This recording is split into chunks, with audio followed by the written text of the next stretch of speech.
news from the Supreme Court on this Monday morning. A rare, unanimous decision. A decision involving money, sports, and power that could be a game changer for student athletes across the country. The Supreme Court decision could change college sports as we know them today.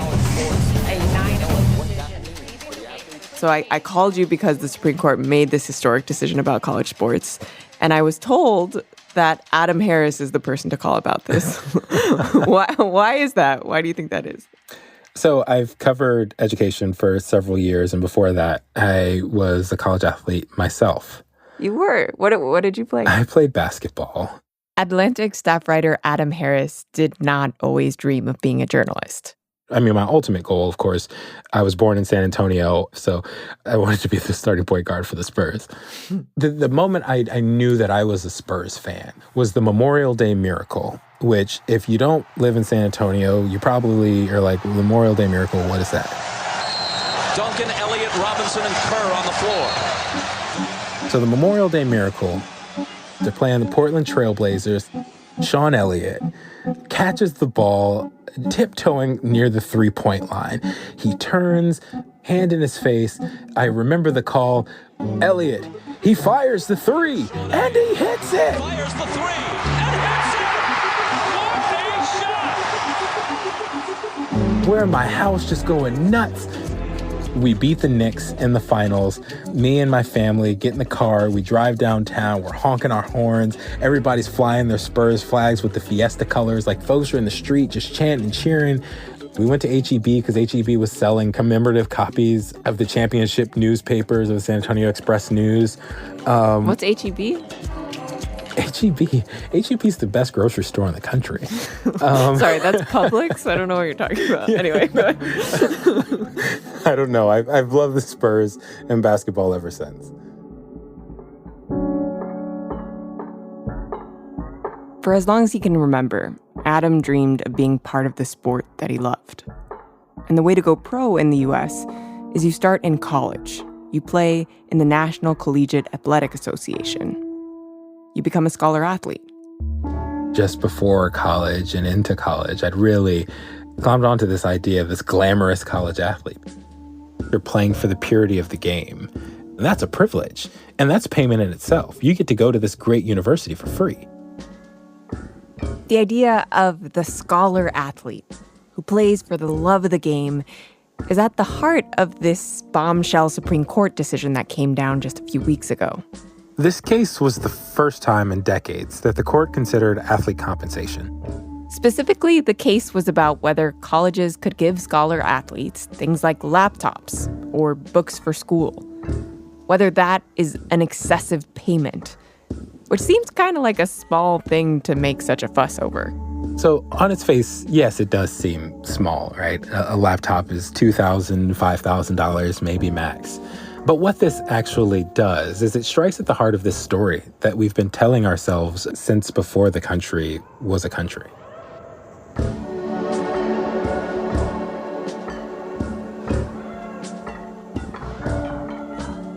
This week, Atlantic writer Adam Harris traces the lineage of a big, beautiful story that's been repeated over and over about sports in our country.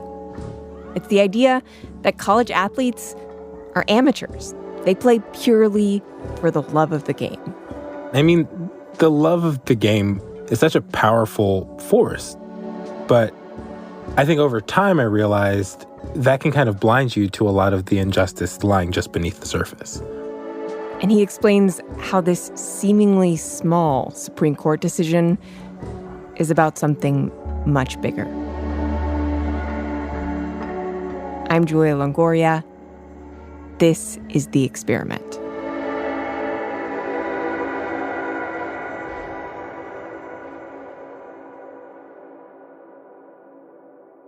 So in the spring of 2007, when I was 15 years old, I went to one of these tournaments where college coaches can come to watch players in person.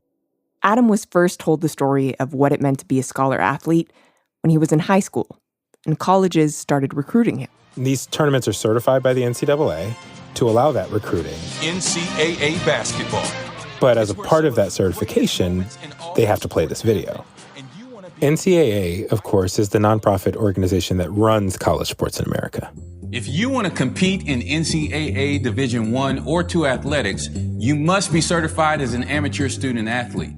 This was one of the first times I heard the term amateur student athlete. Let's discuss how you keep your amateur status in the meantime. And they tell you all of the things that you absolutely cannot do if you want to keep that amateur status. Do not take money for play or accept prize money, even from a simple 3-on-3 tournament.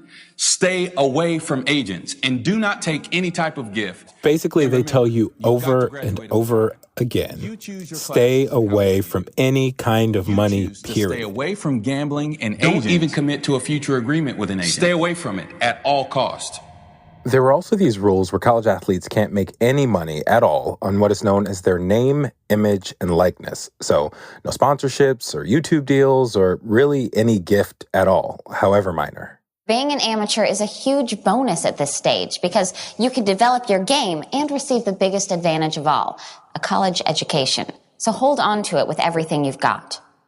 I went to college on a basketball scholarship, and I totally held on to this romantic story the NCAA told me. I was going to be an amateur, in it for the love of the game. And I guess my question is, where did this sort of romanticism of the amateur come from? How did we get there? Do you know the answer to that question? I do. And I learned most of it from reading Andy Thomason's book. My name is Andy Thomason. I'm an assistant managing editor at the Chronicle of Higher Education. Andy has spent his career reporting on colleges and college sports. He was a big college sports fan at the University of North Carolina, and for a book he wrote titled Discredited, he found himself wondering the same questions that we are. I had to go way back into the history of college sports to try and figure out, why do we call this system amateurism? Why does the NCAA call it amateurism? Amateurism, as we know it, has its first roots in England. The earliest colleges in America, you're thinking Harvard, you're thinking Yale, that sprung up very quickly after America's founding, they looked to England for inspiration. And what amateurism in England meant was essentially an affirmation of the gentleman life of leisure. Societal elites had this idea that it's better to be good at a bunch of things, to just be a jack of all trades, to dabble, right? Than to be good at a single thing. Because to be good at a single thing would be not amateur. It would be professional. You get paid to do one thing. It's easy to imagine how at Harvard and Yale in the 1800s, college sports was a leisurely activity by the landed white men who would grow up to be congressmen and presidents. The Ivy League literally refers to that leisurely sports league they played in. But as the country changed, so did college sports. After the Civil War, you had urbanization. A bunch of people moved to cities. You have the birth of mass media in the form of newspapers. And meanwhile, of course, more colleges are popping up across the country thanks to land-grant colleges. It sent colleges to places that were heretofore remote, to Auburn, to Ames. Imagine you were living in a remote part of America, and imagine that there is a college that sprung up, and now there is a thing to do. And it is to go to the field and watch the kids play football. So now the audience for college sports wasn't just the alumni of Harvard and Yale, it was everyone in America. All of a sudden, there's now a market. Money entered college sports. Players are getting enticed to come to colleges to play football, to play baseball, by under-the-table gifts, by outright payments, by jobs. It was really unregulated, and everybody knew that money changed hands under the table. There was this very seedy landscape. College sports, this earnest, pure thing played by amateurs, was now flooded with corrupt moneyed interests. The whole idea of sports is an even playing field, that on any given day, any team could win. But with more money at stake, gamblers and boosters would pay for the best players.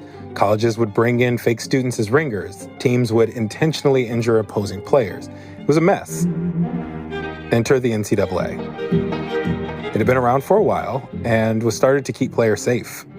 And in the 1940s, it declared amateurs can make no money at all. Not one penny, not even academic scholarships.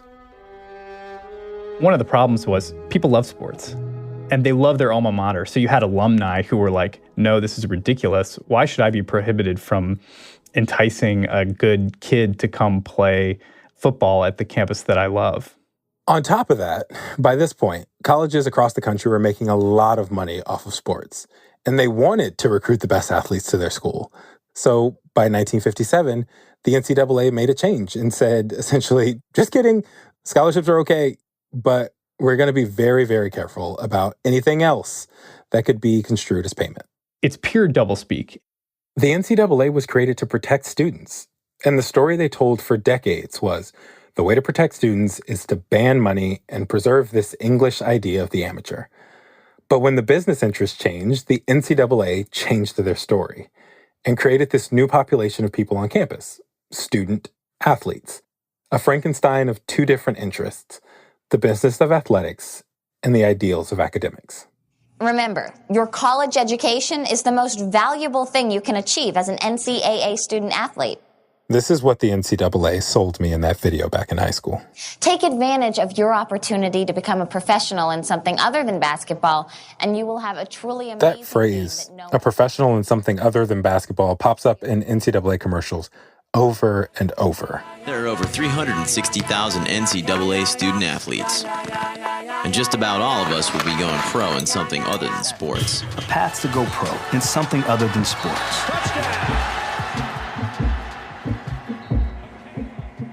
What they were saying to me was, look, you're not going to be the starting point guard for the Spurs. And that's okay. A lot of people aren't the starting point guard for the Spurs. But you're going to use your college degree for something else. You can become a lawyer, you can become a doctor.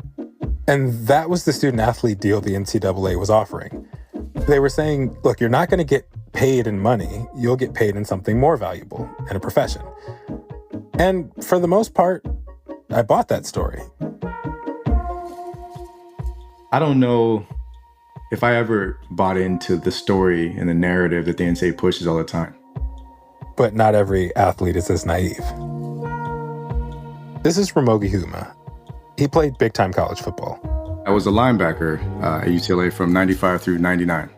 In high school, before he got to UCLA, he'd heard stories about college ball. I was being recruited by University of Arizona, and one of my high school alumni was playing football there. And he came back and told a disturbing story about how a player collapsed during workouts and died. They didn't stop the practice, and they just kept going and kind of treated the whole thing with a lot of callousness. So I kind of came in the system, eyes a little bit more wide open than maybe the average player because of that. When he got to UCLA, he felt like he understood the deal. He was going to play a dangerous sport for thousands of fans, and in return, he'd get an education. I was just happy to be in Division I on scholarship. I really didn't think that I had much of a shot at the pros. So I was pretty focused on school. But when he got to campus, the school part was tough to focus on. I played in 3 games before I saw the inside of a classroom. It was just this big football first mentality. You went in to talk to your counselor about what classes to take, and it was all about getting around your football schedule and making sure that the classes weren't so hard. You know, you're a freshman, you don't want to be overwhelmed, and I wasn't quite sure how I could perform academically. I had good grades in high school, but if my counselor is saying that I need to take an easy class, then maybe I need to take an easy class. Ramogi wasn't getting the education he expected. He also wasn't even getting the basics he needed to live. The very first sign was that I was hungry. I mean, I literally hungry, and I was losing weight. I was an undersized linebacker. That was my biggest concern and my biggest challenge. So I went from eating 5-6 meals a day in high school at home to a meal card where you swipe it maybe 3 times a day. On weekends, sometimes it was only 2 a days. And there's no cash to go buy any more food. So, you know, I'd lost 10 pounds very quickly, you know, within the first month. Ramogi wasn't the only one who complained about hunger. One of their best players, an All-American who came from a low-income background, did a radio interview, and he mentioned how tough it was to pay for groceries. And one day, after a game, we walk into the locker room to find out our All-American teammate was suspended.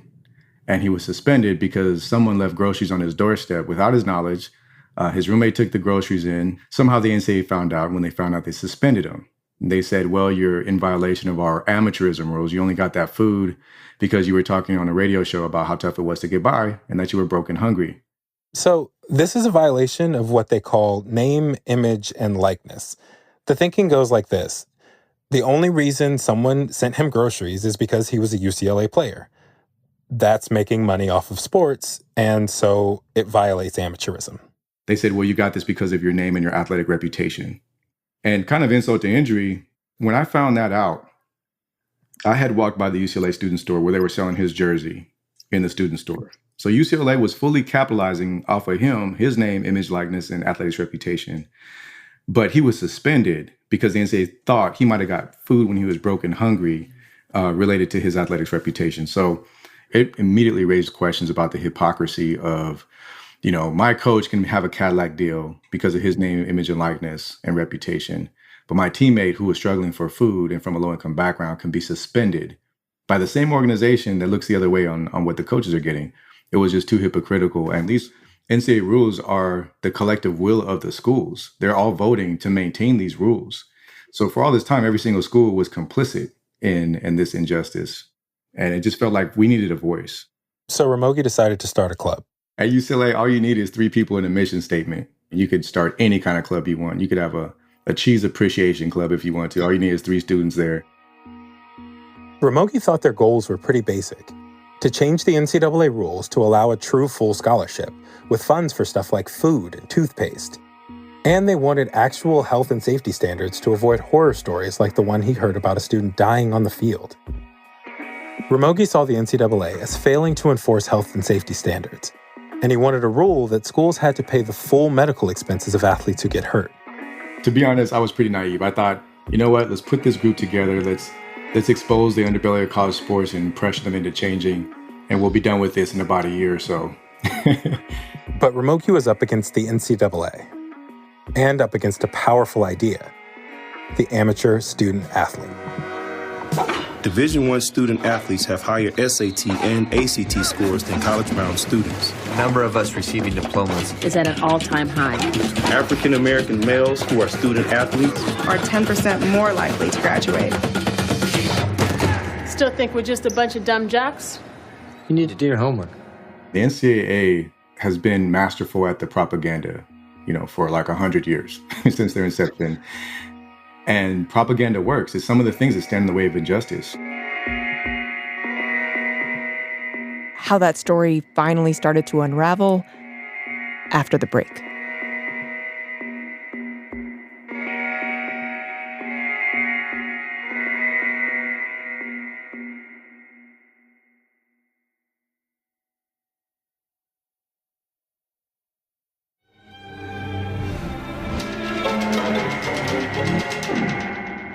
I'm Julia Longoria. This is The Experiment, and we are back with a story about college sports from Atlantic staff writer Adam Harris.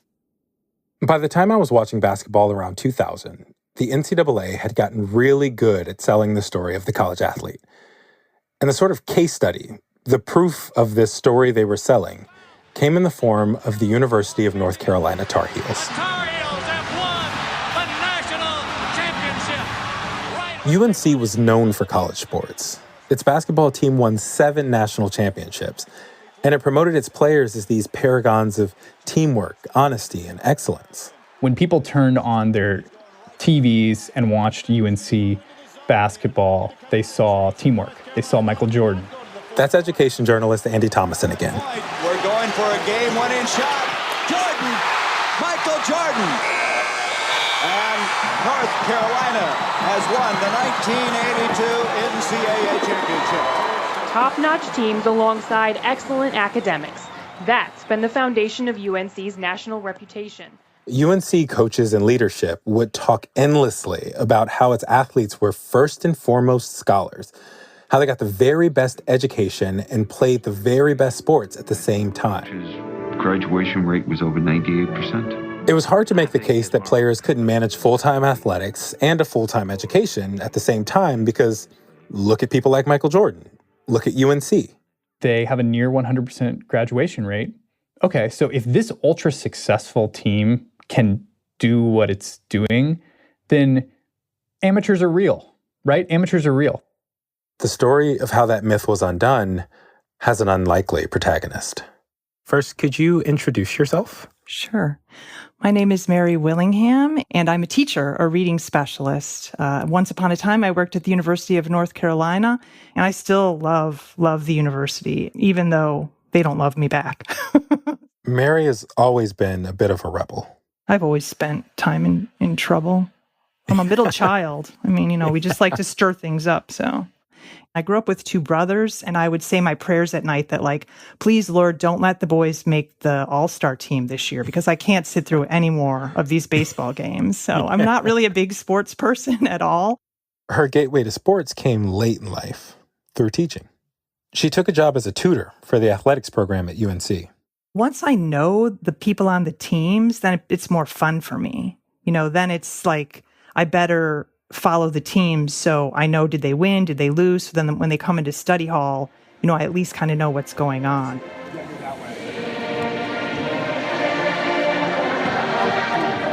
Can you explain what that atmosphere was like at the games? I mean, game days are spectacular. People were so happy, cheering, dancing. Their faces are painted in Carolina blue, and they're wearing all these crazy Carolina blue headdresses and outfits.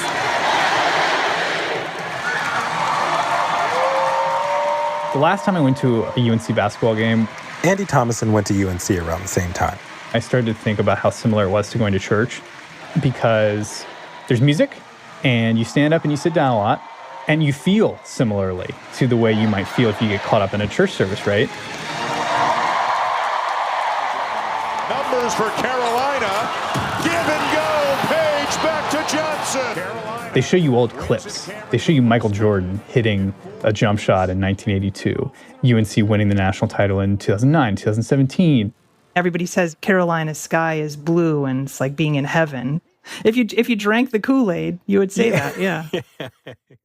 Mary was there to give the athletes the thing they were promised, a world-class education. But she quickly found out that the myth of the amateur student athlete was different from the reality. We spent a lot of time waking kids up. They would be sleeping under the table during study hall. And I mean, really just they were exhausted. The kids were just hungry. They were tired. She realized that the education part of the deal had to be squeezed in between games and workouts. For me, it was always just trying to catch the students, 20 minutes here, 20 minutes there, 30 minutes here. And instead of real learning, it was more like she was giving them hacks just to get through. For example, if you're taking a multiple choice test and you're really not good at multiple choice, 70% of the time, the longest answer is correct. Who knew that, right? It all seemed a little absurd to her. I had all these questions in my mind about the why. Why are we doing it this way? Why can't you just go to school part-time or go to school later? Because it doesn't seem right. Like I couldn't have done it. I did feel sympathy all the time for the athletes. They knew that. They probably played off of that a little bit, but that's okay. That's okay. I can own that. Yeah, so. Yeah. And as she tutored the scholar athletes, she got an education herself in the rules of college sports. The NCAA is like a book of riddles to me. So, riddle me this. You can have this, but you can't have that. For example, I had a football player who needed to have his tonsils out. I broke protocol by taking him to the surgery, waiting for him, driving him back. And a women's basketball player who had cancer, she would call me and she needed some help bringing her food. By NCAA rules, she was allowed to give students water and fruit, but not a sandwich. If students were in the pipeline to have cognitive or psychological testing, I was not allowed to drive them the mile and a half to have that appointment. And the bus didn't go there. And I drove them. Sometimes the kids drove my car. I mean, that's totally breaking the rules. That just didn't make any sense to me. Like, you're saying they have to do these tests in order to get these accommodations, but then you're saying you can't provide them transportation. Early on, she kind of rolled her eyes at the book of riddles and helped students however she wanted to. I had probably been there for maybe a semester and a half, not very long. Until one day, she was talking to a women's basketball player. In the hallway, right outside my original office, And I knew she was not very strong with reading. And she was sent to me to look at this paper that she was turning in to an African American studies course. And so I just asked her about the course, and she said, oh yeah, we don't really go to class. We just get this prompt and we turn in these papers at the end of the semester.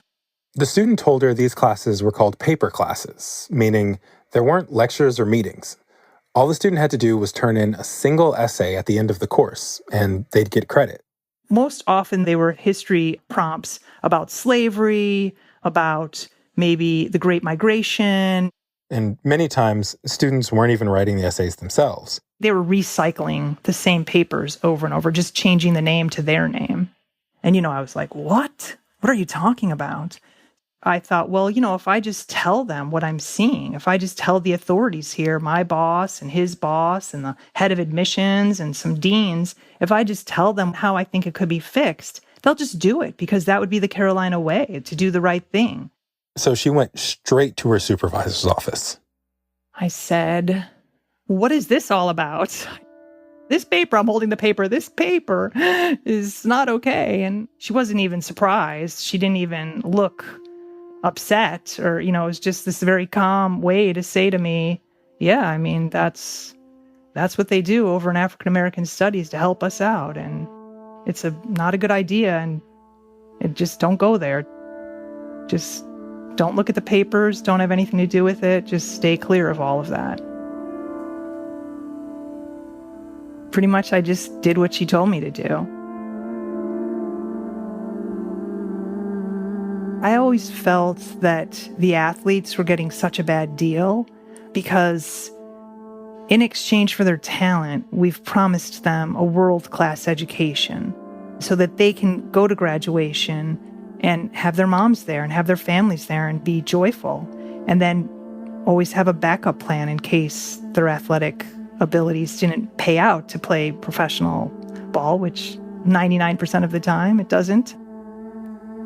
It was just crushing that we weren't providing them with what we were promising them in any way, shape, or form. And now I'm part of it. Now I'm part of the corruption. I started to really think about the whale that was swimming just below the surface in all of this too, which is race. It's a lot of old white men that are making millions and millions of dollars off the backs of these young black athletes. I mean, it just should be so in our face obvious that it's a system of racism. And as I got to know more and more of the players and their stories, it just made it even worse that we were sending many of them right back to the same community that they came from without a legitimate degree and without any kind of profession to lift them out of poverty, which for me is what I believe education can do and should do.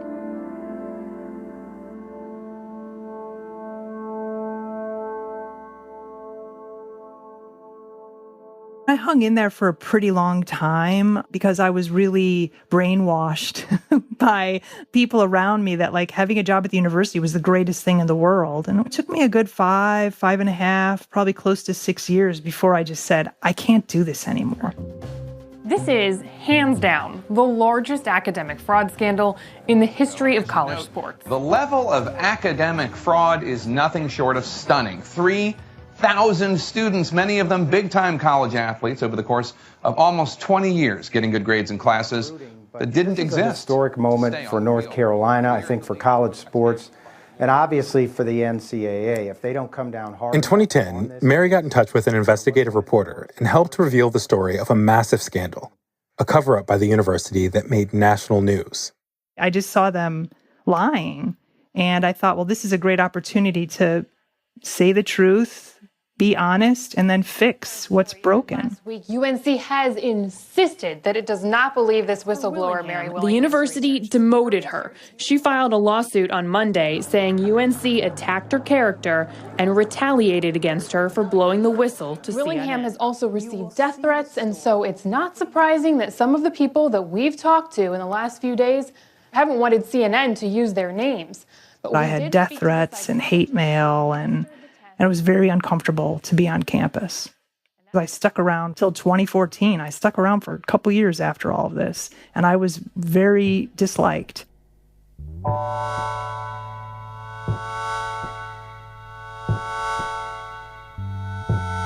After Mary spoke out, the paper classes went away, and UNC faced heavy criticism. But after investigations and legal battles, the university didn't face any punishment from the NCAA. But I do think that the conversation about college sport has shifted, and I hope that I have had a hand in that, at least a little bit. I don't know. For fans around the country, when news of the scandal came out, it changed how people saw college sports. 20 years ago, there was no sympathy from fans on these issues, but a lot of things happened over the course of that time. This is Ramogi Huma again. His small student group at UCLA wasn't able to change things for his fellow football players back in the 90s. But over time, that group grew into the National College Players Association. And as public opinion changed, he launched a series of legal challenges to the NCAA's rules on amateurism. The strategy has been to argue that the NCAA rules are actually illegal price fixing. Since 1984, the NCAA has claimed to be exempt from antitrust law, meaning the NCAA, unlike other entities in America, believes it can price fix anything going to college athletes. In 2014, his organization argued in a case that the NCAA was acting illegally when it restricted players from getting paid for their name, image, and likeness. And they won. A federal court said the NCAA was acting like a cartel. While that was going on, Taylor Branch, civil rights historian, wrote an article called The Shame of College Sports for The Atlantic, and there was an immediate shift in the media. Then he helped an effort to formally unionize players. For the first time, we got a ruling in our favor that college athletes are employees. And it shook up the notion of amateurism and the legal standing of what the NCAA has been claiming athletes are in college. I can't tell you how many people say that, that was the first time they thought about the issue. So we right now, some of the progress, you know what, I actually have to go. This is on my 10:45. Right now, Ramogi's a busy man. When we spoke with him, the changes he chased for 2 decades were finally becoming a reality. This spring, he helped a student sue the NCAA, and that case was merged into one that made it all the way to the Supreme Court. The suit was basically about laptops, but really, it was about challenging this whole idea of amateurism, the idea that colleges don't need to or can't pay players. Start from the idea that the antitrust laws should not be a cover for exploitation of the student athletes. There was a 9-0 decision, and Justice Brett Kavanaugh said, nowhere else in America can businesses get away with agreeing not to pay their workers a fair market rate on the theory that their product is defined by not paying their workers a fair market rate. This was a major victory at the Supreme Court. In America, we're based in a free market economic system where competitors aren't allowed to get together and make agreements and collude. The NCAA has a national price fix in place, agreed to by all the schools to say, hey, we're not going to pay these players anything above a scholarship. That's illegal. And the Supreme Court made that very clear with a 9-0 ruling in our favor, saying, yes, that's illegal. The NCAA is not special. Amateurism is hypocritical, and you need to go figure out something else.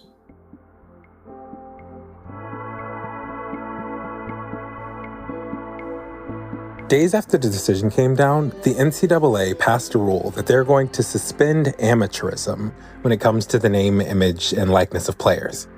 Meaning athletes will be able to make money off of their own names, like selling their autographs or jerseys. Which is a nice ring to it.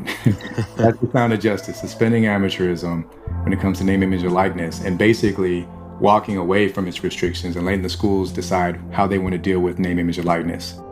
Now that is America. Schools deciding on their own, competitors not colluding and harming other people in the process. It's almost unsettling. In some ways, we're crossing a threshold right now that I know are pretty much irreversible. You can't put the toothpaste back in the tube, which is a good thing, because that tube is a prison for college athletes, economically and otherwise. But my guard is not down at all. To me, it feels like maybe the third quarter, of a game.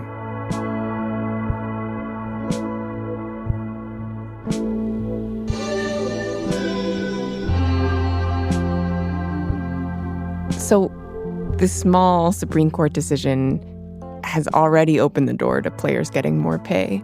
I wonder, Adam, if we keep on this path, continuing to let go of this story of the amateur, where do you think college sports is headed? Well, there are a couple of directions that folks advocate, right? Some people are pushing for players to be employees, much like regular campus employees, that education is a benefit that they can receive. Some don't go that far. They just want more compensation. They want better pay for players, or pay at all for players. The Supreme Court kind of opened this door to potentially new problems as well. Okay, how are we going to fairly pay football players compared to people who participate in our Olympic sports, which don't generate as much revenue, right? How do you deal with potentially weird kind of CD endorsements that come up? How do you police students potentially being taken advantage of in this new landscape where they're able to monetize their name, image, and likeness? But ultimately, sort of at the end of the day, this is about people being paid for the work that they do. So whatever arguments against paying players, they sort of pale in comparison to this more baseline moral piece of people being paid a fair market rate for their labor. How come you never went pro? I take it you're not currently the starting point guard for the Spurs, so how did that happen? Not yet. So after, all of my training in high school during the summers, none of it can sort of prepare you for how hard it is to be a college athlete. And when I first went to college, I basically had 3 full-time jobs because I was a student, I was an athlete, and I was also working a part-time job in the theater department to help supplement my scholarship. And so I had to pick, right? I had to choose which of those I was going to do. It's like, those memes where it's like, pick one, your time, your fun, or your school, right? I actually had to pick 2 of them. And I chose school and the one that was going to pay me. And so I was able to keep a job basically throughout college. And I think maybe we're in a place where student athletes no longer have to make that choice.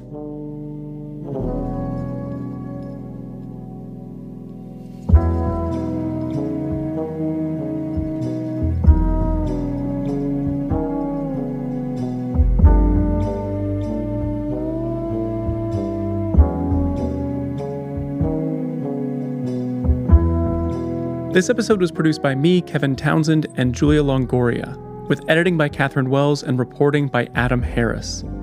Fact check is by William Brennan, sound design by David Herman, music by Tasty Morsels. Our team also includes Tracy Hunt, Gabrielle Burbet, Emily Botine, and Natalia Ramirez. You can read the article mentioned in this episode, The Shame of College Sports by Taylor Branch, on our website, theatlantic.com/theexperiment. If you enjoyed this episode, please be sure to rate and review us in Apple Podcasts or wherever you listen. The Experiment is a co-production of The Atlantic and WNYC Studios. Thanks for listening.